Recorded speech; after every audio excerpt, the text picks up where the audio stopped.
कभी कभी चुप्पी चुप्पी से भी भयंकर होती है। ये कहानी एक छोटे से गांव की है, जहां एक पुरानी हवेली का नाम सुनते ही सभी की रूहें कांपने लगती हैं। उस हवेली में एक ऐसा सन्नाटा है जो देखने वाले को भीतर तक दहशत में डाल देता है। गांव के लोग कहते हैं कि जहां कोई आवाज नहीं सुनाई देती, वहीं से भूत प्रेतों की आहटें आने लगती हैं। एक रात जब एक समूह ने उस हवेली की ओर जाने का निर्णय लिया, तो डर उनके कदमों में लरजते हुए दिखाई दिया। उनकी आंखों में साहस का एक चिंगारी थी, लेकिन मन के अंदर एक सकुचाहट थी।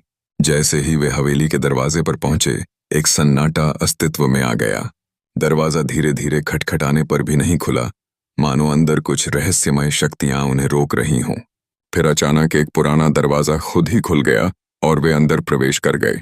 वहां भयानक अंधेरा और रहस्यमय छायाएं उन्हें घेरने लगीं। हवेली के अंदर का दृश्य और भी भयावह था। दीवारों पर खौफनाक चित्र थे, जिनमें अजीब से चेहरे और मौन चीखें सजाई गई थीं। एक झूला बिना किसी हवा के झूल रहा था, और वहां एक ठंडी हवा बह रही थी, जिससे उनकी त्वचा पर ठंडकी की लहर दौड़ गई।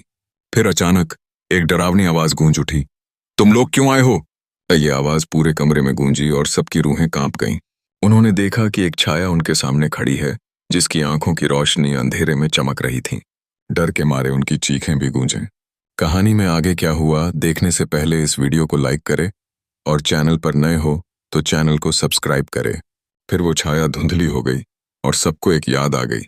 वे सभी उस सन्नाटे से तोड़ने की कोशिश में थे, लेकिन उसी क्षण उन्हें एहसास हुआ कि ये सब केवल एक खेल नहीं है। उनके दिलों में गहराई तक कोई अंधेरा छिपा हुआ था।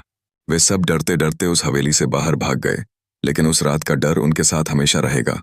डेड साइलेंस केवल एक कहानी नहीं, बल्कि एक चेतावनी है। यह हमें याद दिलाती है कि कभी कभी सन्नाटा सबसे बड़ा डर पैदा कर सकता है।